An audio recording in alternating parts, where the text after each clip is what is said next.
Hello students, जय हिंद। Welcome to Jhansi academy for IAS. मैं उम्मीद करता हूं आप सभी बहुत ही बढ़िया होंगे।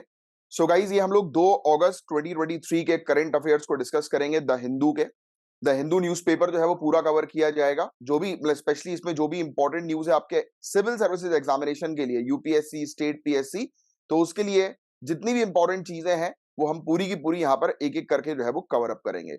Right right. तो मैं स्टार्ट करता हूँ पहली न्यूज से।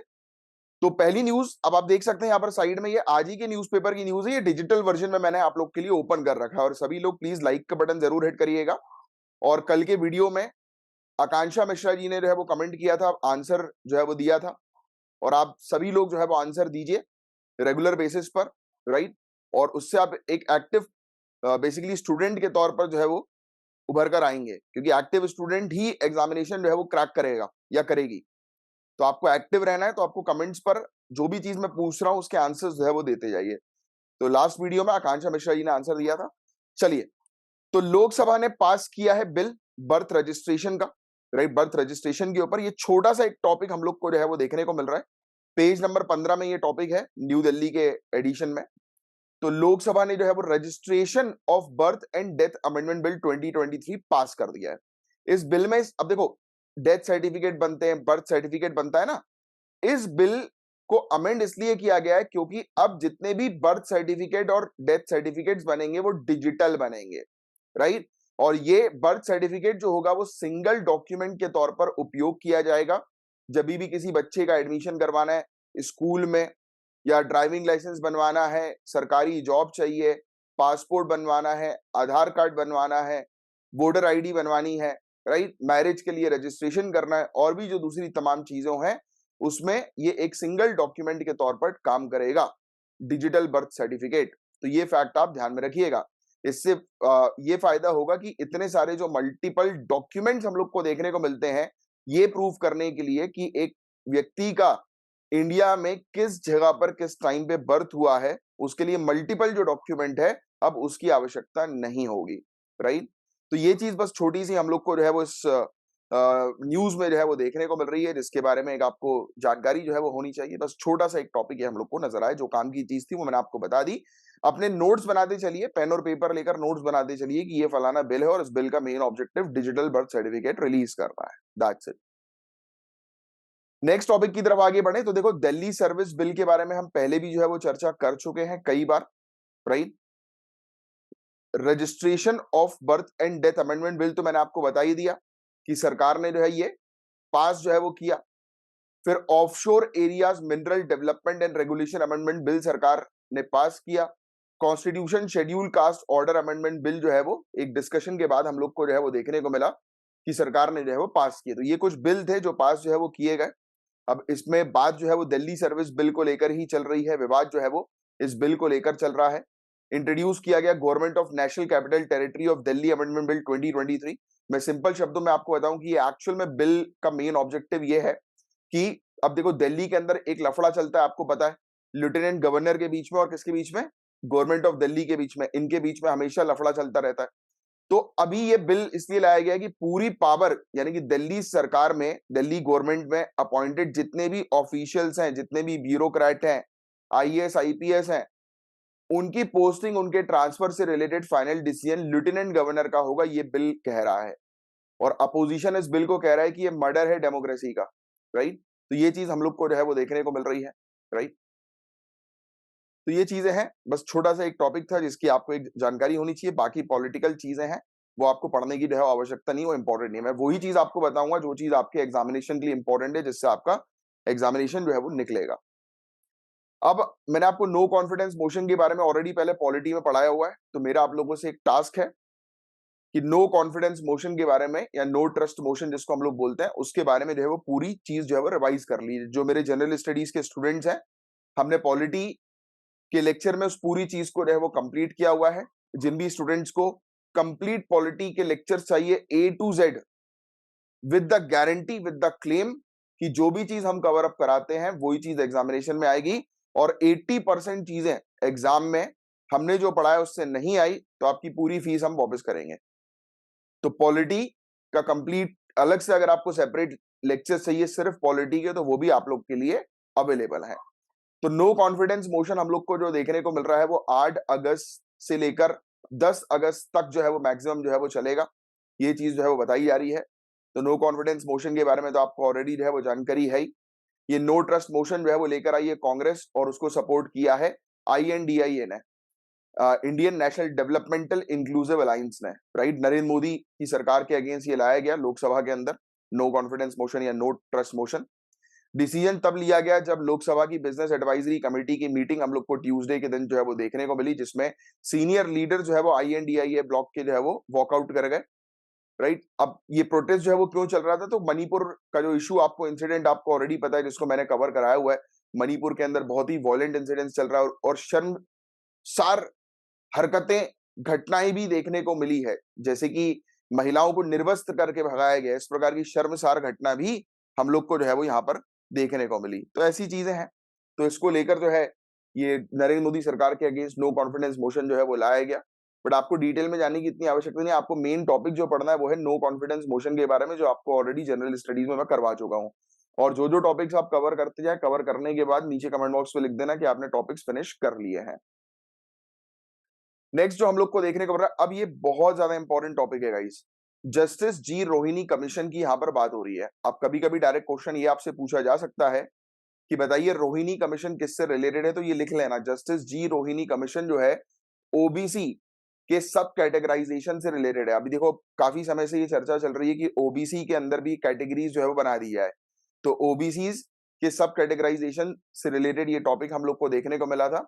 अब ये जस्टिस जी रोहिणी कमीशन ने अपनी रिपोर्ट जो है वो ministry of social justice and empowerment को जो है वो सबमिट कर दी है। 6 सालों के बाद, 6 साल पहले जो है वो यूनियन गवर्नमेंट ने जो है वो टास्क दिया था, एक कमेटी जो है वो बनाई थी, और जिस कमेटी का मेनली ऑब्जेक्टिव ये था कि 12 हफ्तों के अंदर उन्हें ये रिपोर्ट जो है वो जमा करनी है। बट 12 हफ्ते नहीं, अब तो 6 साल के बाद ये अपनी रिपोर्ट जो है उन्होंने फाइनली सबमिट करी है। ठीक है, तो ये चीज है जिसको आपको थोड़ा सा ध्यान में रखना है। पिछले 6 सालों में 14 बार एक्सटेंशन जो है वो मिला है, राइट, सरकार की तरफ से कि हाँ भाई काम करो बताओ, काम करो बताओ। तो अब इनने अपनी रिपोर्ट सबमिट कर दी है, but the point is that कि ये रिपोर्ट अभी पब्लिकली अवेलेबल नहीं है। जब ये रिपोर्ट पब्लिकली अवेलेबल आएगी तब उस रिपोर्ट में चीजें जो लिखी होंगी उसको हम लोग जो है वो डिस्कस करेंगे। ठीक है, तो ये चीज है जिसके बारे में एक आपको आइडिया होना चाहिए। नेक्स्ट, अब देखो ये एक आर्टिकल काफी ज्यादा अच्छा आर्टिकल है, बट इस आर्टिकल में जो मेन काम की चीज है वो है होलोसीन। तो पहले ये होलोसीन क्या होता है ये लिख लो यार जरा, होलोसीन क्या होता है ये लो। होलोसीन बेसिकली वो पर्टिकुलर पीरियड जो, जहां से गर्माहट जो है वो शुरू हुई, वार्मिंग जो है वो शुरू हुई। ये बेसिकली ज्योग्राफी का टॉपिक है, क्योंकि आज की डेट में गर्मी बहुत ज्यादा हम लोग को नजर आ रही है, गर्मी बहुत ज्यादा बढ़ती जा रही है। तो आप लिख लीजिए होलोसीन एपोक इसको बोलते हैं, होलोसीन EPOCH। ये 10,000 साल पहले से लेकर अभी तक के पीरियड को कवर करता है, और ये वो पीरियड है जिस समय आइस मेल्ट होना शुरू हो गई है, राइट। बस ये चीज जो है वो आप थोड़ी सी ध्यान में रखिएगा। और अभी बहुत बोल रहे हैं कि इसमें गड़बड़ी जो है वो चल रही है, तो इसी आर्टिकल को जो है वो हम कवर अप करते हैं, राइट। देखो इतनी गर्मी, एक मतलब फोटो में दिखाया जा रहा है कि बंदा जो है वो पानी की बोतल से अपना चेहरा ठंडा कर रहा है, राइट। देखिए कुछ हेडलाइन जो है वो प्रोक्लेम कर रही है रिसेंटली कि एक पर्टिकुलर दिन जुलाई के अंदर पिछले 1 लाख सालों में सबसे ज्यादा गर्म रहा है। But it is not scientifically possible, ये साइंटिफिकली पॉसिबल नहीं है ऐसा क्लेम करना। Temperature estimates from before thermometers were invented. तो ऑब्वियस ही बात है, जब थर्मोमीटर नहीं भी थे तो उससे पहले भी टेम्परेचर का आकलन किया जाता था, राइट। और वो पेलेयो प्रॉक्सीज के थ्रू जो है वो किया जाता था। ये पेलेयो प्रॉक्सीज जो है वो क्या है इसके बारे में लिख लो। देखो आपको ये सब टर्म्स पर भी फोकस करना है, राइट, क्योंकि ये सब टर्म्स पर जब आप फोकस करोगे तभी मेनली जो है वो आपका एग्जामिनेशन जो है वो क्रैक होगा। पेलियो प्रॉक्सीज मतलब ऐसी कुछ चीजें हम लोग को जो है वो देखने को मिल रही हैं। ये देखिए पेलियो प्रॉक्सीज जो है वो देख लीजिए आप, ये एक टेक्नोलॉजी है, ये मेथड है जिसका उपयोग साइंटिस्ट करते थे पास्ट में क्लाइमेट और टेम्परेचर को रिकंस्ट्रक्ट करने के लिए। तो ये लिख लो आप, पेलियो प्रॉक्सी, ये साइंटिफिक टेक्निक है टेम्परेचर का आकलन करने के लिए। बस इतनी सी चीज आप लिख लो, राइट। तो ये फैक्ट आप ध्यान में रखिएगा, बस छोटी सी बात है। आगे ये बायोलॉजिकल और केमिकल सिग्नेचर्स होते हैं टेम्परेचर के, समवेयर हैविंग बीन वार्मर और colder than a specific baseline temperature. होता है ना कि कुछ जगह पर ज्यादा गर्मी हो रही है, कुछ जगह पर कम गर्मी हो रही है, राइट। और ये बेसलाइन जो है it is typically from the modern times when thermometer records have existed. ये मेजर को जो है हम लोग प्रॉक्सीज बोलते हैं कि भाई क्यों क्यों प्रॉक्सी बोलते हैं, क्योंकि ये डायरेक्टली जो है वो टेम्परेचर को मेजर नहीं कर रहा है, एक जनरली एक आइडिया जो है वो दे रहा है, राइट।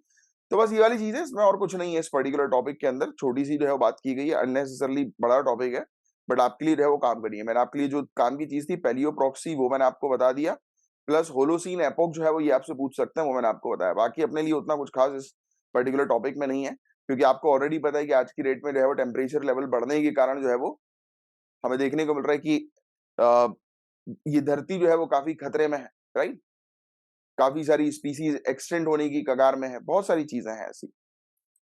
अब फॉरेस्ट कंजर्वेशन एक्ट हम लोग को देखने को मिल रहा है, फॉरेस्ट कंजर्वेशन अमेंडमेंट बिल 2023 क्या है, तो इसके बारे में जो है वो हम लोग पढ़ेंगे, राइट। पेज नंबर 12 में है ये वाला टॉपिक। तो कंट्रोवर्शियल है ये फॉरेस्ट कंजर्वेशन अमेंडमेंट बिल 2023 जो पास हुआ है लोकसभा के अंदर, बहुत ही कम इसमें बहस हुई थी, राइट। अब ये राज्यसभा के अंदर इसमें इस पर्टिकुलर बिल को लेकर डिस्कशन होगा। इस बिल का मेन ऑब्जेक्टिव यही है कि रेस्ट्रिक्ट करना कंजर्वेशन स्कोप, यानी कि संरक्षण का जो स्कोप है उसको कम किया जा रहा है, सीमित किया जा रहा है। इन्होंने एग्जेम्प्ट कर दिया बॉर्डर लैंड को स्ट्रेटेजिक प्रोजेक्ट के लिए। इसका मतलब क्या हुआ कि बॉर्डर एरियाज पर अगर हम कोई भी प्रोजेक्ट बना रहे हैं, जैसे रोड बन रही है, कुछ भी हो रहा है, तो वहां पर एनवायरमेंट क्लियरेंस लेने की आवश्यकता नहीं है, यानी कि आप एनवायरमेंट क्लियरेंस को हटाकर या फॉरेस्ट को आप काट सकते हो, राइट। और अलाउ किया कुछ नॉन फॉरेस्ट एक्टिविटीज।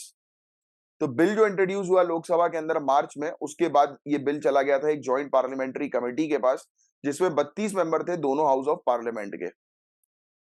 फिर ये बिल जो है वो बोलता है कि सिर्फ वो ही जमीन, अब आप बिल के बारे में ध्यान सुनिए, बिल क्या बोलता है कि सिर्फ वो ही जमीन जो है वो जंगल मानी जाएगी जो कि इंडियन फॉरेस्ट एक्ट 1927 में रजिस्टर्ड है, या फिर किसी भी कानून के थ्रू या किसी भी सरकारी रिकॉर्ड में किसी भी अगर जमीन को एज अ जंगल के तौर पर, फॉरेस्ट के तौर पर जो है वो रिकॉग्नाइज किया गया है, तो उस जमीन को फॉरेस्ट लैंड घोषित किया जाएगा, राइट। तो ये चीज हम लोग को जो है वो देखने को मिल रही है। और ऑनरेबल सुप्रीम कोर्ट का जजमेंट 1996 में आया था, राइट। इसने जो है वो इस ब्रॉड एप्लीकेशन जो है उसको रिट्रीट किया, माना नहीं, राइट। तो ये चीज हमें देखने को मिल रही है। तो ये सुप्रीम कोर्ट के जो जजमेंट है उसको उल्टा कर रहा है। इनका कहना ये है कि फॉरेस्ट में जो है वो सभी लैंड जो कि रिकॉर्डेड है सरकारी रिकॉर्ड्स में, रिगार्डलेस ऑफ ओनरशिप, तो उनको फॉरेस्ट जो है वो माना जाएगा, जो कि ऑफिशियली जो है वो फॉरेस्ट के तौर पर क्लासिफाई नहीं किया गया था। कोई भी पर्टिकुलर बड़ा एरिया, सिग्निफिकेंट ट्री कवर और अंडरग्रोथ अगर एरिया भी हम लोग को जो है वो देखने को मिल रहा है, राइट, तो वो भी फॉरेस्ट की कैटेगरी में आ सकता है। तो कोर्ट ने कहा राज्यों को कि वो बेसिकली एक एक्सरसाइज कंडक्ट करें और आइडेंटिफाई करें और नोटिफाई करें अपने खुद के फॉरेस्ट को। बट इवन लगभग 30 साल हो गए इस जजमेंट के, स्टेट जो है ये अपनी एक्सरसाइज कंप्लीट जो है वो नहीं कर पाई। तो हमें बिल्कुल आइडिया नहीं है कि किस प्रकार से जो है वो साइंटिफिक आइडेंटिफिकेशन फॉरेस्ट का करना है। अब ये अमेंडमेंट जो है वो ओपन अप कर रहा है सभी वो जमीन को जो कि ऑफिशियली एक फॉरेस्ट के तौर पर क्लासिफाइड नहीं की गई थी, जहां पर कमर्शियल एक्टिविटी जो है वो की जा रही है।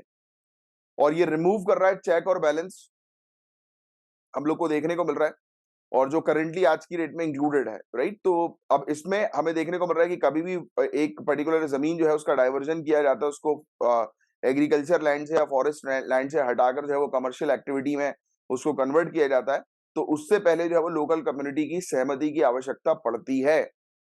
तो ये यहाँ पर इस बिल के अंदर वो भी नहीं है, इसलिए बिल काफी ज्यादा कंट्रोवर्शियल हम लोग को देखने को मिल रहा है। अब एक एक करके बात करें तो बॉर्डर इंफ्रास्ट्रक्चर कंट्रोवर्सी की अगर हम लोग बात करें, तो बिल जो है वो एग्जेम्प्ट करता है कि कोई भी इंफ्रास्ट्रक्चर, कोई भी संरचना प्रोजेक्ट, जैसे कि रोड बन रहा है, हाईवे बन रहा है, राइट, तो उसको जो है वो फॉरेस्ट क्लियरेंस परमिशन जो है वो नहीं लेनी पड़ेगी, उसको एग्जेम्प्ट कर दिया गया अगर वो 100 किलोमीटर की नेशनल बॉर्डर में लोकेटेड है। 100 किलोमीटर बहुत होता है, ये 100 किलोमीटर का एरिया जो है वो आप ध्यान में रखिएगा। ये इंपॉर्टेंट फैक्ट आ गया अब आपके पास, राइट। ये फैक्चुअल इन्फॉर्मेशन लिख लो।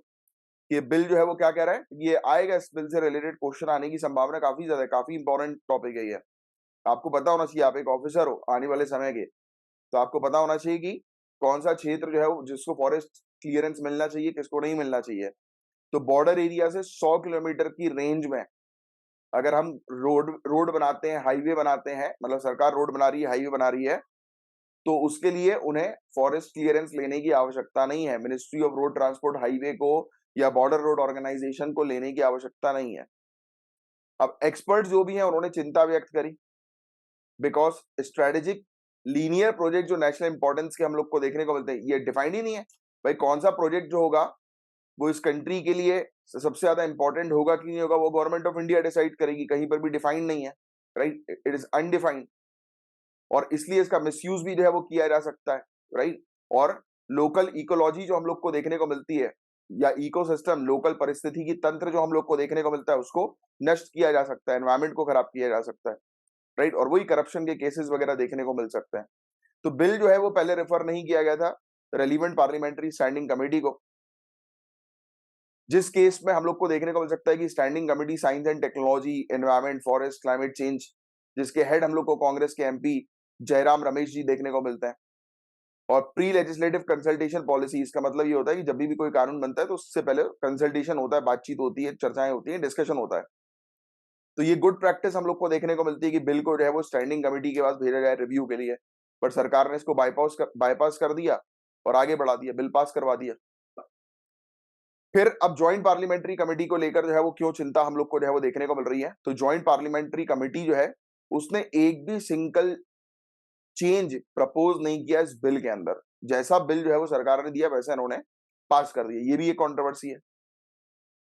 इतने ट्राइबल ग्रुप्स ने, कंजर्वेशनिस्ट ने, एनवायरमेंटल लॉयर्स ने, सिटीजन ग्रुप ने, एक्टिविस्ट ने, इन लोगों ने इतना विरोध किया, बट उसके बावजूद कोई चेंजेस जो है वो सामने नहीं रखे ज्वाइंट पार्लियामेंट्री कमेटी ने।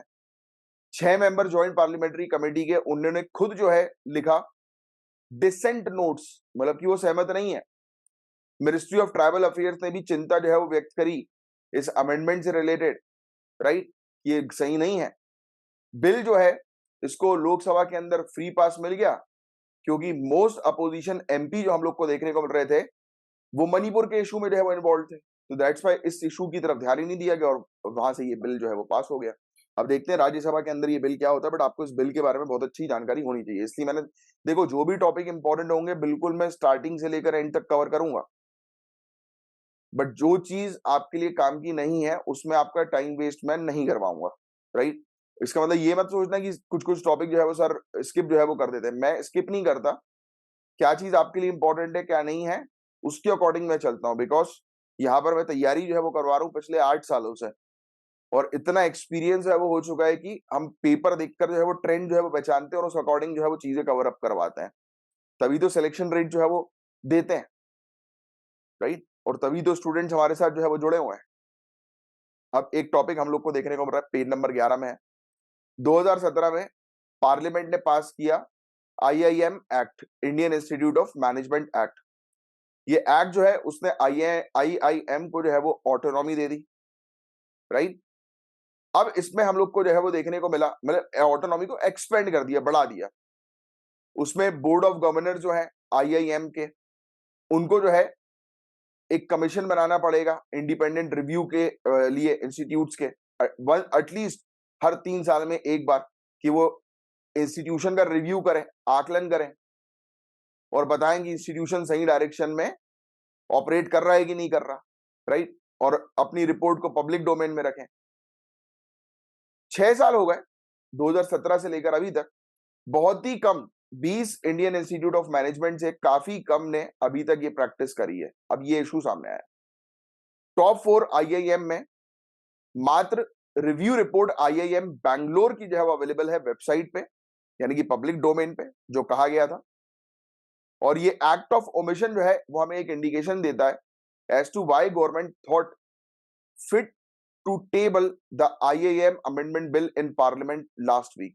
No government can take kindly to non-compliance with an act of parliament. 2023 bill seeks to take back from IIMs the power that the government ceded in 2017.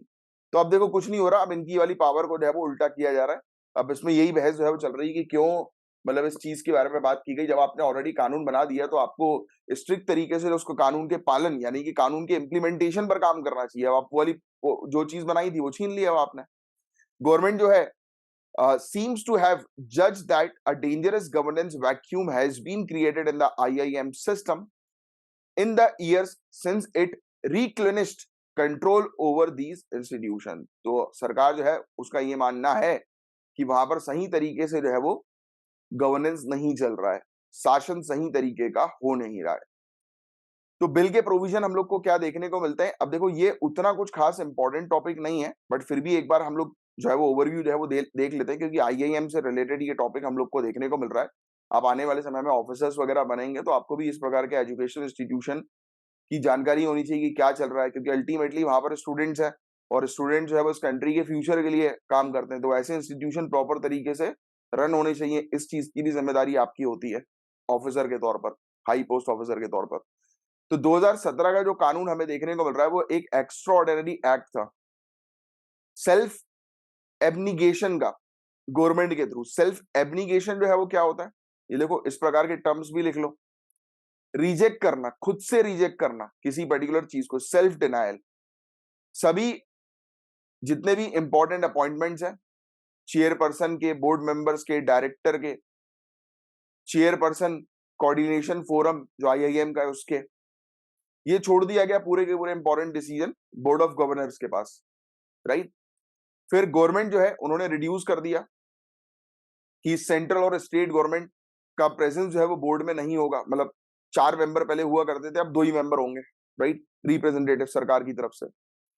और 2023 का बिल जो है ये पूरी चीजें अंडू कर रहा है, वापस से जो चेंजेस 2017 में किए गए थे उसको वापस से ठीक किया जा रहा है। इन्होंने क्रिएट कर दी एक विजिटर की post, right, president of India जो विजिटर हम लोग को देखने को मिलेंगे उसकी पोस्ट बना दी। विजिटर जो है वो अपॉइंट करेंगे चेयरमैन को बोर्ड ऑफ गवर्नर के, एक नॉमिनी रखेंगे सिलेक्शन कमेटी का डायरेक्टर्स के लिए, चेयरपर्सन के लिए, कोऑर्डिनेशन फोरम के लिए, और ही और she will also approve all director appointment. तो यही विजिटर जो होंगे वो सभी डायरेक्टर अपॉइंटमेंट को अप्रूव करेंगे। विजिटर जो है वो, विजिटर मतलब हमारे ऑनरेबल प्रेसिडेंट, विजिटर जो है वो शुरुआत कर सकते हैं किसी भी इंक्वायरी के रिव्यू की, राइट। कुछ भी चीज अगर हो रही है या किसी भी पर्टिकुलर डायरेक्टर को जो है वो खुद से भी रिमूव कर सकते हैं। ये वाला पॉइंट भी एक बहुत मतलब सही चीज नहीं है, क्योंकि आपको पता है कि प्रेसिडेंट जो है council of minister headed by prime minister to aid and advise president. तो प्रेसिडेंट किसकी बात पर काम करती है? Council of minister. मीडिया की रिपोर्ट सजेस्ट यही कर रही है कि सरकार जो है वो बिल्कुल भी खुश नहीं है आईआईएम से, क्योंकि आईआईएम रिस्पॉन्सिव नहीं है। कोई भी चीज अगर पिछले सालों में आईआईएम को दी जा रही तो आईआईएम जो है उसमें खरा नहीं उतर रही है। तो यही चीज है। तो पुराने इन्होंने इन्होंने कानून को जो है वो चेंज करने की जो है वो बात करी है, बस ये चीज आप ध्यान में रखिएगा। बस इसके अलावा और कुछ नहीं है। बाकी अलग अलग आईआईएम के बारे में जो है बात की जा रही है, वो अपने लिए उतना कुछ खास काम का नहीं है। अब सरकार जो है वो, अब बस आपको ये ध्यान में रखना है कि विजिटर की पोस्ट जो है वो अब डाली जा रही है, एक पोस्ट जो प्रेसिडेंट होंगे किसमें, आईआईएम के अंदर। और यही विजिटर जो होंगे वो बेसिकली अपॉइंट करेंगे चेयरपर्सन को और नॉमिनेट करेंगे वेरियस मेंबर को, और रिमूव भी कर सकते हैं बोर्ड ऑफ गवर्नर के मेंबर को। ठीक है, तो ये फैक्ट आप थोड़ा सा ध्यान में रखिएगा, दैट्स इट। अब आपको बताइए यार, बैंड बजी पड़ी हुई है बुरी तरह से आज की डेट में, टेम्परेचर लेवल इंक्रीज होने से रिलेटेड ये टॉपिक हम लोग को देखने को मिल रहा है। पिछले कुछ सालों में हम लोग को जो है वो क्या चीज देखने को मिली, फ्रॉम लास्ट फ्यू ईयर की climate justice activist have been campaigning for world's economically developed country to raise their investment in climate adaptation and mitigation। क्या हो रहा है कि डेवलप्ड कंट्री जो है वो कहीं भी फंडिंग वगैरह नहीं कर रही क्लाइमेट के मामले में। तो ये बड़ी एक मतलब दिक्कत है और ये बड़ी सोचने वाली जो है वो बात है, क्योंकि अगर आप पेरिस एग्रीमेंट के बारे में अगर आपने पढ़ा हो तो उस पेरिस एग्रीमेंट के अंदर भी हम लोग को यही चीज जो है वो देखने को मिली थी कि डेवलप्ड कंट्री जो है वो डेवलपिंग कंट्रीज की हेल्प करेंगी, बट वो नहीं कर रही हैं, फंडिंग्स नहीं दे रही हैं, राइट। लिखा भी हो ना, including paying for other countries ability to deal with the effect of climate change. भैया अब जैसे अफ्रीका की कंट्रीज की यहाँ पर बात हो रही है, लैटिन अमेरिका की, साउथ एशिया की कंट्रीज की बात हो रही है, उन्होंने बहुत ही कम ग्लोबल वार्मिंग में कंट्रीब्यूट किया, बहुत ही कम किया, राइट, क्योंकि डेवलप कंट्रीज के अंदर इंडस्ट्रीज वगैरह आ गई थी, तो उन्होंने तो भर भर के जो है वो बर्बादी करी, भर भर के एनवायरमेंट को पल्यूट किया। बट डेवलपिंग कंट्री ने नहीं किया, तो डेवलपिंग कंट्री का तो कोई कसूर ही नहीं क्लाइमेट चेंज में, तो इसलिए डेवलप कंट्री को जो है वो डेवलपिंग कंट्री की मदद करनी चाहिए, बट सबसे बड़ी प्रॉब्लम है कि आज की डेट में डेवलपिंग कंट्री सबसे ज्यादा जो है वो दिक्कत जो है वो फेस कर रही है क्लाइमेट चेंज की सबसे बड़ी चपेट में। अब जैसे मैं एग्जांपल ले लूं आइलैंड कंट्रीज का, अब आपको पता है यार सबसे पहले नष्ट होंगे आइलैंड। अब एक आइलैंड में कहीं पर भी इंडस्ट्रीज नहीं है, छोटी छोटी जो आइलैंड कंट्रीज होती हैं वो उन्होंने कंट्रीब्यूट तो किया ही नहीं है क्लाइमेट चेंज में, यानी बर्बाद नहीं किया इस पर्यावरण को, बट सबसे पहले वो शिकार वही बनेंगे, है कि नहीं? गलत बोल रहा हूं तो बताओ। तो ये चीजें, तो इस तरीके से चीजों को पढ़ना है। तो ये चार्ट की बात जो है वो हो रही है, जैसे कि यहाँ पर चार्ट वगैरह जो है वो बने हुए हैं। तो चार्ट बनी बता रहा था कि carbon dioxide emission per capita 1980 से 21 के बीच में हुआ अलग अलग क्षेत्र में। तो बस ये पूरा आर्टिकल जो हम लोग को देखने को मिल रहा है ये इसी चीज की जो है बात कर रहा है कि किस प्रकार से जो है वो डेवलपिंग कंट्रीज दे वो भी नहीं किया, कंट्रीब्यूट नहीं भी नहीं किया इस क्लाइमेट चेंज में, और आज की डेट में उनको सहना पड़ रहा है। तो ये चार्ट वगैरह को देखने की आवश्यकता नहीं, उतना कुछ खास इंपॉर्टेंट जो है वो नहीं है, राइट? इस तरह की चीजें जो चीज होंगी वो मैं आपको बताता चल रहा हूँ। Digital personal data protection bill, very important topic. सरकार जो है वो इंट्रोड्यूस करेगी digital personal data protection bill parliament के अंदर। फाइनल ड्राफ्ट जो है वो सीक्रेट जो है वो अभी रखा जा रहा है। पिछले हफ्ते अपोजिशन मेंबर जो है उन्होंने वॉकआउट कर दिया था पार्लियामेंट्री स्टैंडिंग कमेटी की मीटिंग से, और अपना डिसेंट जो है वो शो किया, यानी कि अपनी मतलब आप कह सकते हैं कि रिजेक्शन जो है वो शो किया, राइट? तो उन्होंने बोला कि नहीं, ये बिल जो है वो हम अभी एक्सेप्ट जो है वो नहीं कर सकते। नवंबर 2022 में meeting ministry of electronics and information technology, इन्होंने पब्लिकली जो है वो सर्कुलेट किया एक ड्राफ्ट को बिल के कंसल्टेशन के लिए, और उसमें बहुत सारी प्रॉब्लम सामने नजर आई। कैंपेन्स के दौरान कुछ सजेशन सामने आए जिसमें मीटिंग ने प्राइमरली फोकस किया कि इंडस्ट्रीज के साथ बिग टेक कंपनीज के साथ जो है वो अपन कंसल्ट कर लेते हैं इस बिल को लेकर, क्योंकि अल्टीमेटली सभी चीज डिजिटलाइज होंगी तो इसमें कंपनीज का बड़ा रोल रहेगा, क्योंकि कंपनीज के हाथ में पूरा डेटा रहता है, राइट? सो इसी चीज के बारे में बात हो रही है। डेटा प्रोटेक्शन बिल 2022 के अंदर प्रोविजंस इंक्लूड किए गए कि राइट टू इंफॉर्मेशन एक्ट को जो है वो अमेंड किया जाए, जो बहुत सारे इंडियन सिटीजन्स को सशक्त बनाएगा। जब से वो आया आरटीआई 2005 से, है ना, कि हम बेसिकली सरकार को अकाउंटेबल बना सकते हैं, राइट? तो इसमें भी आरटीआई जो है वो का प्रोविजन जो है वो लाया जाए। For example supreme court of India ने ये कहा कि सिटीजन जो है उनके पास अधिकार है ये जानने का कि जो भी डिफॉल्टर है उसका क्या नाम है, नॉन परफॉर्मिंग एसेट्स की डिटेल्स जानने का पब्लिक सेक्टर बैंक से। ये एग्जांपल्स दिए सुप्रीम कोर्ट ने, दिखवाई कि जनता को सब पता होना चाहिए, जनता से कुछ ना छुपाया जाए, क्योंकि जनता नहीं तो आपको आपकी सरकार बनवाई है आपको चूज करके, राइट? तो ये चीज हम लोग को देखने को मिल रही है। बस इतनी सी चीज है और कुछ नहीं है इस पर्टिकुलर टॉपिक के अंदर। जब ये बिल के बारे में बात होगी तब इसमें हम लोग जो है वो और डिस्कस जो है वो करेंगे। अब नेक्स्ट ये हम लोग को टॉपिक देखने को मिल रहा है एडिटोरियल का है, कोर कंफर्ट, गवर्नमेंट का प्रयास इंफ्रास्ट्रक्चर को बूस्ट करने के। इंडिया की 8 कोर सेक्टर्स, जरा नीचे कमेंट बॉक्स पर लिखकर बताओ इंडिया के 8 कोर सेक्टर्स कौन से हैं। जून में हम लोग को देखने को मिला कि इसमें ग्रोथ जो है वो नजर आई। Overall year on year growth जो है प्रोडक्शन का वो 5 मंथ हाई 8.2% नजर आया। 7 सेक्टर जिसमें स्टील, सीमेंट, इलेक्ट्रिसिटी इंक्लूडिंग, ये हम लोग को देखने को मिल रहे हैं, इन्होंने ग्रोथ जो है वो करी। स्टील जो कि थर्ड लार्जेस्ट कॉन्स्टिट्यूएंट हम लोग को 8 कोर इंडस्ट्री के इंडेक्स में देखने को मिलता है, जिसका वेट जो है वो मात्र 18% हम लोग को जो है वो देखने को मिल रहा है। तो इसने अच्छा परफॉर्म जो है वो किया, 21.9%। अंडर ग्राइडिंग जो अलॉय जो हम लोग को देखने को मिल रहा है उसमें ग्रोथ जो है वो हम लोग को देखने को मिली, राइट? सीमेंट ने जो है वो डबल डिजिट इंक्रीज कर लिया। तो अब देखो ये आंकड़े वगैरह आपको याद रखने की जरूरत नहीं, मैं पहले क्लियर बता दूं, बैठकर आंकड़े वगैरह लिखना मत अपने नोट्स में। एक जनरल जो है वो आइडिया होना चाहिए कि भैया हमारा जो है वो कोर सेक्टर्स अच्छा ग्रो कर रहा है, मतलब इंडस्ट्रीज जो है वो अच्छी, मतलब ठीक ठाक जो है वो ग्रो कर रही है, और एक्सपोर्ट में भी ग्रोथ हम लोग को जो है वो देखने को मिली है। बस दैट्स इट, बाकी और कुछ नहीं है इस पर्टिकुलर टॉपिक के अंदर। 8 कोर सेक्टर कौन से बस ये बता दो नीचे कमेंट बॉक्स पे लिखकर। ये भी एडिटोरियल है, बस राइट टू इक्वलिटी, कर्नाटक के अंदर। Imagine an Indian city with street corners full of women chatting, laughing, breastfeeding, exchanging corporate notes और प्लानिंग प्रोटेस्ट मीटिंग। तो इमेजिन करो एक ऐसा शहर जहां पे महिला एक जगह पर इकट्ठा है, जो एक्टिविटी करना चाह रही है वो कर रही हैं। इमेजिन करो footpath spilling over with old और young women watching the world go by as they sip tea discuss love. यानी कि अब ये बात कर रहे हैं किस चीज की, ये उस चीज की बात कर रहे हैं कि भाई एक ऐसी सोसाइटी हो जहां पर महिला जो है वो फ्री रहे, उसकी यहां पर जो है वो चर्चा हो रही है। तो बुक एक किताब है, वाई लॉइटर। तो लॉइटर का मतलब चाहो तो लिख लो, कुछ कुछ ऐसे ऐसे वर्ड्स होते हैं। स्टैंड और wait around without apparent purpose, बिना किसी पर्पस के कहीं पर खड़ा होना। हिंदी में जो है वो इसका मतलब मैं आपको जो है बता दूं कि अकारण, यानी कि बिना किसी कारण खड़े हो जाना या इधर उधर घूमना। राइट, तो ये चीज है। अब इसमें अलग अलग लोगों के नाम है, यानी कि ऑथर्स के, जो रिमाइंड कराते हैं हमें कि that this imagine city is far remote to no Indian reality, क्योंकि इस प्रकार की सिटी बड़ा दूर है। बट हाँ, धीरे धीरे करके कल्चर जो है वो डेवलप हो रहा है। आज की डेट में आप देखेंगे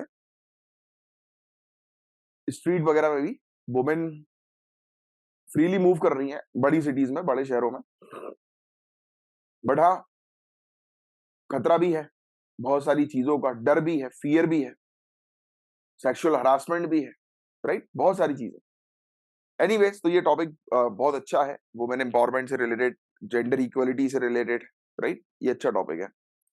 अब जो एक चीज जो सामने नजर आई है वो ये है कि शक्ति स्कीम कांग्रेस सरकार के द्वारा लॉन्च की गई कर्नाटक के अंदर, जिसका मेन ऑब्जेक्टिव ये है वुमेन को एम्पावर करना, सशक्त बनाना। इस स्कीम के तहत, शक्ति स्कीम नाम लिख लेना, शक्ति स्कीम सरकार कर्नाटक की स्कीम है।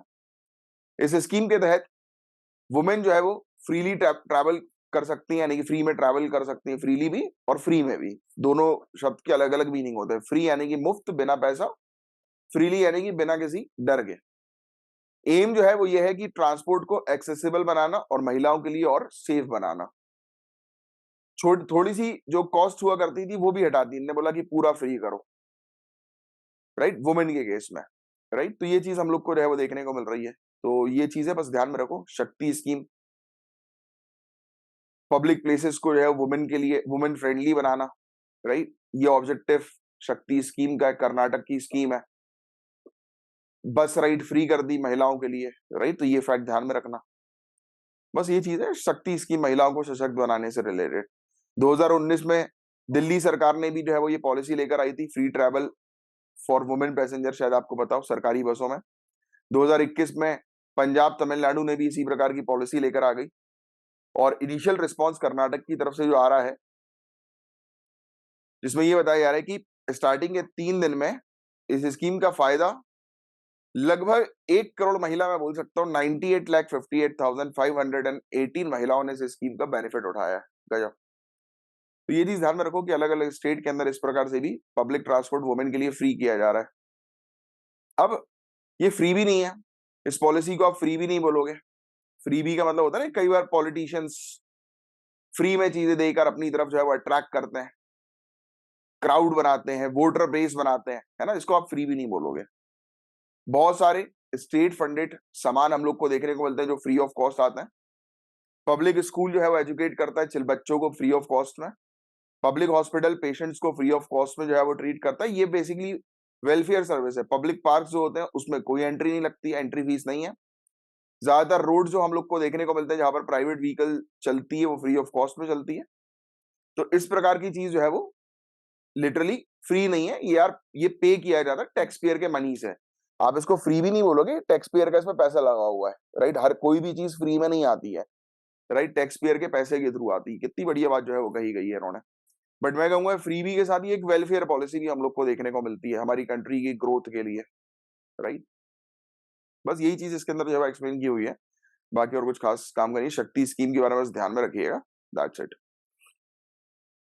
आर्टिकल 15 क्लॉज 3 जो अलाउ करता है स्टेट को कि स्टेट महिला और बच्चों के लिए स्पेशल प्रोविजन बनाए। लिख लो ये वाला पॉइंट भी, अगर नहीं लिखा है तो। वैसे तो पॉलिटी की क्लास आपने कवर करी हुई तो लिख के रखा हुआ है आपने। ठीक है। बस और कुछ नहीं है इसके अंदर, बस that's it. Geographical indication tag, बहुत इंपॉर्टेंट टॉपिक, क्वेश्चन आ सकता है। राजस्थान को मिला है क्राफ्ट के लिए, क्राफ्ट पता है ना, हैंडी क्राफ्ट वगैरह होता है, कला वगैरह, कला आर्ट हो जाएगी, कला आर्ट हो जाएगी। क्राफ्ट को हम लोग जो है वो जैसे आपने देखा होगा कि पेपर वर्क होते हैं, राइट, हैंडी क्राफ्ट आप बोल सकते हो, राइट, शिल्प कला, हस्तशिल्प कला, है ना। तो राजस्थान को मिला है जीआई टैग क्राफ्ट्स के लिए, और गोवा को मिला है मैंगोस के लिए। 7 प्रोडक्ट इंडिया के अंदर, जिसमें 4 राजस्थान के हैं, उनको जीआई टैग जो है वो दिया गया, राइट। और ज्योग्राफिकल इंडिकेशन रजिस्ट्री जो चेन्नई में है उसके द्वारा दिया गया। अब आप, बहुत इंपॉर्टेंट चीजें मैं आपको बता रहा हूं, अब वो आप लिखते चलो। जलेसर धातु शिल्प, ये मेटल क्राफ्ट है। धातु शिल्प नाम से समझ में आ रहा है कि मेटल से चीजें बनाई जाती हैं। जालेसर धातु शिल्प, metal craft. Goa Mankurad mango, लिखते जाओ, गोवा मनकुराद मैंगो। गोवा बेबिंका, गोवा बेबिंका, गोवा बेबिंका, देखो ये है गोवा बेबिंका, बेबिंका, ये फूड है, गोवा का फूड हम लोग को देखने को मिल रहा है, देखो ऐसा दिखता है। साथ ही साथ दिखाते भी चलूंगा तो जिससे कि क्लैरिटी भी रही। ये भी देख लो, गोवा का जो आम है, अब आम आम की तरह ही दिखता है यार, आम में क्या है, वैरायटी है, जैसे कि बहुत सारे अलग अलग प्रकार के आम होते हैं, वैसे ही ये भी भाई साहब आम है। जैसे बोलते हैं ना, एक लंगड़ा आम होता है। और ये धातु देख लो, जालेसर धातु शिल्प, मेटल क्राफ्ट, जालेसर धातु शिल्प, ये है मेटल क्राफ्ट। ये इस तरीके का मेटल क्राफ्ट हम लोग को देखने को मिल रहा है, ठीक है। अब आगे की क्या बात करें हम लोग, उदयपुर कोफ्तगरी मेटल क्राफ्ट, ये उदयपुर का है। अब ये जालेसर भी राजस्थान में आ जाएगा, उदयपुर भी ये आ जाएगा, ये दोनों गोवा के हैं, राइट, ये फूड। फिर ये बीकानेर, तो ऑब्वियस ही बात है, राजस्थान आपको ऑलरेडी पता है, लिखते जाओ। बीकानेर कशिदकारी क्राफ्ट, बीकानेर कशिदकारी क्राफ्ट, ये वाला है, ये कशिदकारी। देखो कपड़े के ऊपर कलाकारी जो हम लोग को देखने को मिल रही है, ये भी राजस्थान का है, बीकानेर। जोधपुर बांदेज क्राफ्ट, जोधपुर बांदेज क्राफ्ट, लिखते जाना। ये भी कपड़े के ऊपर कलाकारी हम लोग को देखने को मिल रही है। बीकानेर उस्ता कला क्राफ्ट,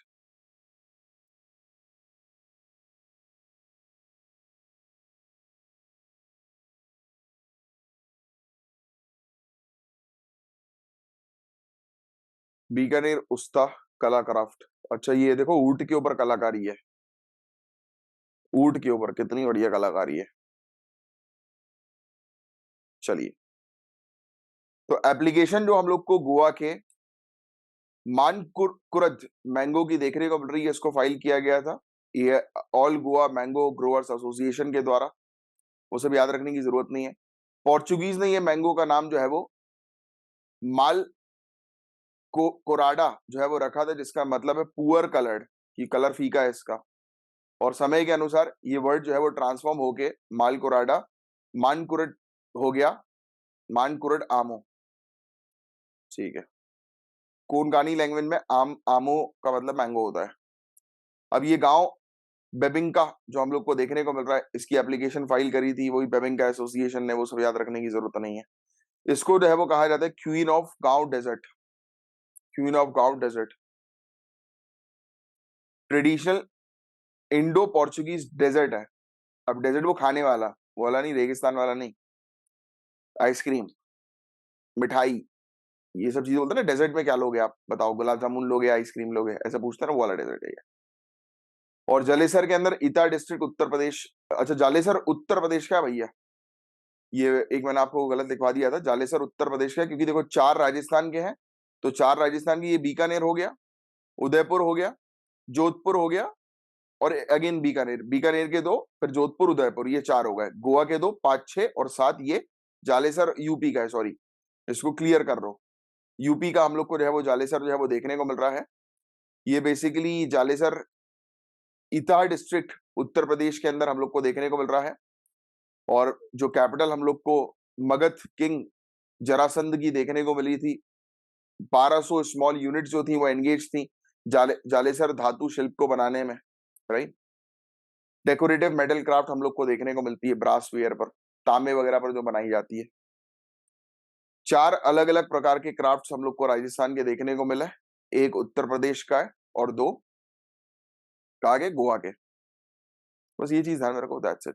दिखा भी दी मैंने आपको फोटोज वगैरह, काफी इंपॉर्टेंट टॉपिक है भैया, आएगा इससे रिलेटेड क्वेश्चन, इसलिए टाइम लिया, पूरी चीजें दिखाई।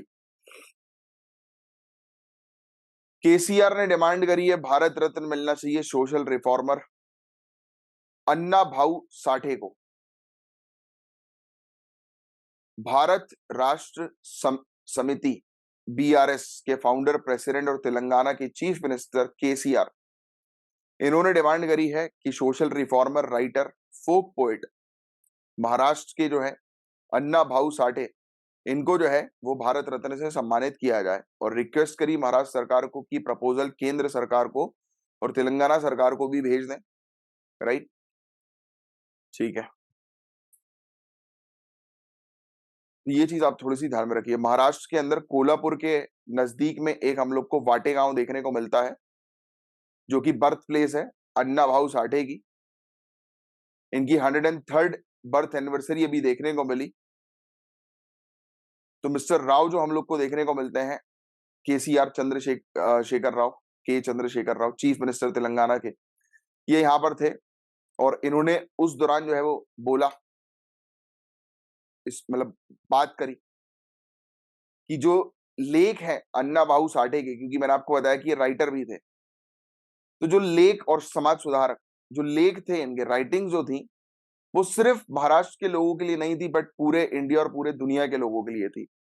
और इन्होंने रिक्वेस्ट करी महाराष्ट्र सरकार से कि इनकी जितने भी लेख हैं अन्ना भाऊ के, उसको ट्रांसलेट करो सभी इंडियन लैंग्वेज में और इंग्लिश में भी, जिससे कि सभी उनकी आइडियोलॉजी जो है, विचारधारा जो है, उससे सीख सकें। तो देखो अब इस प्रकार के टॉपिक्स आ जाते हैं, अन्ना भाऊ साठे कौन है, राइट। तो सोशल रिफॉर्मर, समाज सुधारक, राइटर, राइट, इस फोक आर्टिस्ट, तो इस प्रकार की चीज आप ध्यान में रखना। ग्रेट पोएट चंद्रशेखर राव जी ने मातंग कम्युनिटी को कहा, जिससे अन्ना भाऊ बिलोंग करते थे, ये one of the oldest community हम लोग को इंडिया के अंदर देखने को मिलती है। और रिकलेक्ट किया कि किस प्रकार से बहुत महान जो कवि हम लोग को देखने को मिलते हैं, कालिदास, उन्होंने तक जो है वो मातंग कम्युनिटी के बारे में जो है वो लिखा था, राइट। तो ये फैक्ट भी आप ध्यान में रखिएगा। मातंग महर्षि भी हम लोग को देखने को मिलते हैं ना, मारतंग मारतंग महर्षि, ये देवों के देव महादेव या शिव पुराण में इसका जो है वो जिक्र है। आपने शायद मारतंग महर्षि के बारे में शायद कभी ना कभी पढ़ा हो, नहीं पढ़ा तो बहुत ऋषि हुआ करते थे, काफी पावरफुल। अन्ना भाऊ, इनको जो है वो लोक शायर के नाम से जाना जाता था, यानी कि लोक शायर मतलब पीपल्स पोएट, की लोगों के कवि है ये, राइट। और ये टाइटल जो है वो उनको मतलब बहुत ही कम लोगों को मिला इस प्रकार का टाइटल, जो रिकॉग्नाइज करता है उनके कंट्रीब्यूशन की, भाई लोगों के लिए कि कितना उन्होंने कंट्रीब्यूट जो है वो किया, राइट। और इनके कंट्रीब्यूशन हम लोग को ऑल रशिया लाइब्रेरी जो मॉस्को रशिया में, वहां पर भी है इनकी लिटरेचर्स, ठीक है।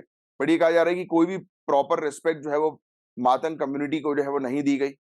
और अन्ना भाऊ, जिन्हें जाना जाता था दलित लिटरेचर के पाइनियर के तौर पर, फिर बाद में अन्ना भाऊ को जो है वो इंडियन मैक्सिम गोर्की के तौर पर भी जो है वो देखा गया, राइट। इन्होंने कहा कि ग्रैंडसन जो अन्ना भाऊ के हैं, सचिन साठे, ये काम कर रहे हैं इनके साथ महाराष्ट्र पॉलिटिक्स को जो है वो बदलने में, राइट। किनके साथ, केसीआर के साथ। ये वाली चीज उन्होंने जो है वो कही। तो ये सब चीजें थी, इतनी इंपॉर्टेंट, मतलब स्टोरी इंपॉर्टेंट नहीं है, मेन पर्सनालिटी है अन्ना भाऊ साठे। आप ध्यान में रखिएगा, थोड़ा मातंग कम्युनिटी से बिलोंग करते हैं, मातंग कम्युनिटी से रिलेटेड भी आ जाए तो महाराष्ट्र के अंदर ये कम्युनिटी है, इस प्रकार की चीजें भी ध्यान में रखिएगा बस। तो ये चीज है, बस ये चीज आप थोड़ी सी ध्यान में रखिएगा, दैट्स इट। अब ये पाकिस्तान से रिलेटेड एक टॉपिक है, खास काम का नहीं है। पाकिस्तान जो है वो ये बोल रहा है कि इंडिया जो है वो लड़ेगा तो हमारी, मतलब इंडिया और पाकिस्तान लड़ेंगे तो कभी भी हमारे पुराने मुद्दे रिजॉल्व नहीं होंगे। फिर इन्होंने एक स्टेटमेंट ये दे दिया कि इंडिया जो है वो अगर हमसे प्यार से बात करेगा तो हम उससे प्यार से बात करेंगे। अबे जा बे, हमें नहीं करनी तुमसे बात, भाड़ में जाओ। देखो लिखा हुआ है इसमें, यहाँ पर, we have nothing against anybody. झूठ बोलता है, ये बोल रहा है कि हमारा किसी के साथ बैर नहीं है, मतलब इंडिया को पॉइंट आउट कर रहा है। We have to look after our own self. हाँ, ये तो इसको करना पड़ेगा, खुद को देखो भैया, खुद के खाने के लाले पड़े हुए हैं, तुम दूसरों को बर्बाद करने की सोचते हो, और हमें अपने कंट्री को बनाना है। हाँ, बनाओ बनाओ। Even with our neighbour we are prepare to talk. ये बोल रहे हैं कि हम इंडिया के साथ बात करने के लिए तैयार हैं, राइट। और सीरियस मैटर्स पर हम बात करेंगे, बट इनका सालों का सीरियस मैटर सिर्फ कश्मीर ही होता है, और कश्मीर हमारा इंटरनल मैटर है, उस पर हम बात नहीं करते बाहर लोगों के साथ। बोल रही है कि पाकिस्तान न्यूक्लियर पावर है, एग्रेशन के लिए नहीं बट हमारे डिफेंस के लिए। झूठा। ठीक है, इंडिया ने अभी तक रिस्पॉन्स नहीं किया और करेंगे भी नहीं हम इनको रिप्लाई। राज्यसभा ने multi state cooperative society bill pass कर दिया। तो ये टॉपिक मैं आपको पहले भी पढ़ा चुका हूँ, सहकारिता जिसको हम लोग बोलते हैं। और कोऑपरेटिव जैसी दिमाग में आ रहा है, मैंने आपको बोला कि अमूल तुरंत दिमाग में आना चाहिए। अमूल, क्योंकि अमूल जो है वो एक कोऑपरेटिव सोसाइटी है। और मल्टी स्टेट यानी कि अलग अलग स्टेट, मतलब एक कोऑपरेटिव सोसाइटी से एमएनसी होती है ना, मल्टीनेशनल कंपनीज। एक कंपनी अलग अलग कंट्री में उसकी स्टैब्लिशमेंट होता है, वैसे ही एक कोऑपरेटिव सोसाइटी जिसका स्टैब्लिशमेंट अलग अलग स्टेट में, तो उसको मल्टी स्टेट कोऑपरेटिव सोसाइटी हम लोग जो है वो कहेंगे। तो ये टॉपिक मैंने डिटेल में आप लोग को ऑलरेडी पहले पढ़ा चुका हूँ, ये टॉपिक जो है वो रिपीट हो गया। अब जो मेरे नए स्टूडेंट्स जुड़ रहे हैं, कोई टॉपिक अगर आपको समझ में नहीं आ रहा है तो आप हमारे टेलीग्राम ग्रुप को ज्वाइन कर लीजिए, वहां पर डिस्कशन में जो है वो आप लिख सकते हैं, जिससे कि काफी सारे और जो स्टूडेंट्स हैं वो आपको जो है वो रिप्लाई करेंगे, राइट। और वो रिप्लाई इसलिए करेंगे क्योंकि उनका इससे रिवीजन भी हो रहा है, राइट। मेरे ख्याल से मुझे बता देना, डिस्कशन ग्रुप में आप वॉइस मैसेज के थ्रू रिप्लाई कर सकते हो क्या? एक बार ट्राई करके बताना, अगर ऐसा है तो किसी भी स्टूडेंट का आंसर आप वॉइस मैसेज के थ्रू भी दे सकते हो। ग्रांट, आपको पता है ग्रांट क्या होता है? ग्रांट मतलब अनुदान। जैसे आपने कई बार सुना होगा, केंद्र सरकार ने राज्य सरकार को अनुदान दिया इतने इतने रुपए का, यानी कि एक प्रकार की हेल्प होती है।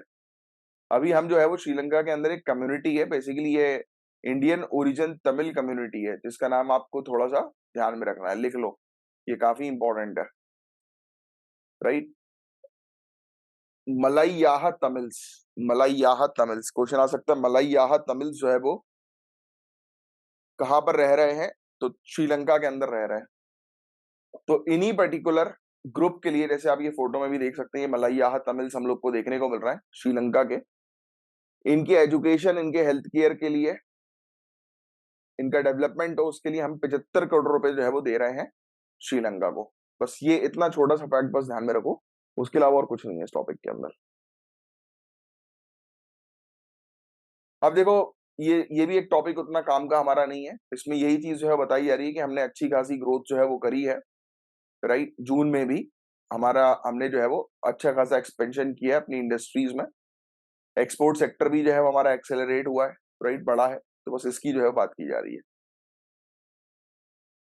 जीएसटी रेवेन्यू काफी ज्यादा हाई हुआ, हाई रिकॉर्ड किया गया, तो ये चीज हमें देखने को, अब कितना रिकॉर्ड किया गया वो सब चीजें याद रखने की जरूरत नहीं है, वो इंपॉर्टेंट नहीं है। बस एक जनरल आपको आइडिया होना चाहिए कि हाँ भाई, जीएसटी में हम अच्छा कर रहे हैं, बस। अब ये टॉपिक बहुत ज्यादा इंपॉर्टेंट है, WHO, वर्ल्ड हेल्थ ऑर्गेनाइजेशन से रिलेटेड कोई टॉपिक आ रहा है तो उसको तो आपको देखना ही देखना है, लिखना ही लिखना है। वर्ल्ड हेल्थ ऑर्गेनाइजेशन ने डिक्लेयर किया है एस्पार्टीम को। क्वेश्चन आ सकता है ये एस्पार्टीम क्या है, लिख लो, बहुत इंपॉर्टेंट है एस्पार्टीम। तो आर्टिफिशियल स्वीटनर है, देखो खाने में, जैसे कि वो नहीं होती डाइट कोक होती है, शुगर फ्री मिठाइयाँ होती है, फिर भी अपन खाते हैं तो अपन को मीठा ही लगता है, तो ये आर्टिफिशियल स्वीटनर होता है। WHO बोल रहा है कि आर्टिफिशियल स्वीटनर यानी कि आर्टिफिशियल तरीके से मीठा करने की जो ड्रॉप्स आते हैं या जो भी पाउडर्स आते हैं, तो वो कार्सियोजेनिक है। कार्सियोजेनिक मतलब इससे कैंसर हो सकता है, तो ये चीज डब्ल्यूएचओ ने बोली है, बस सिर्फ इसका नाम याद रखो एपास्ट्रीम का। और ये क्या है मैंने आपको बता दिया, आर्टिफिशियल स्वीटनर है, फूड इंडस्ट्री में इसका उपयोग किया जाता है। डब्ल्यूएचओ ने बोला है कि एक कार्सियोजेन है। इस पर अभी भी रिसर्च वगैरह जो है वो चल रही है, बट ये चीज आप थोड़ी सी ध्यान में रखिए। अब देखिए बात यहां पर हो रही है लोकमान्य तिलक जी के बारे में। तो अभी रिसेंटली ये चीज बताई जा रही है 41st Lokmanya Tilak national award Pune के अंदर मोदी जी को जो है वो दिया गया। तो ये फैक्ट बस ध्यान में रखिएगा। पुणे में अब अपोजिशन ने जो है वो दिया है मोदी जी को ये अवार्ड, राइट। और इसमें मोदी जी ने बोला कि देखो हमने कितना विश्वास जो है वो जीत लिया सबका, लोगों का, राइट। पहले एक टाइम पर ट्रस्ट डेफिसिट होता था, विश्वास की कमी होती थी, पिछले 9 सालों में अब विश्वास जो है वो हमने जीत लिया है, राइट।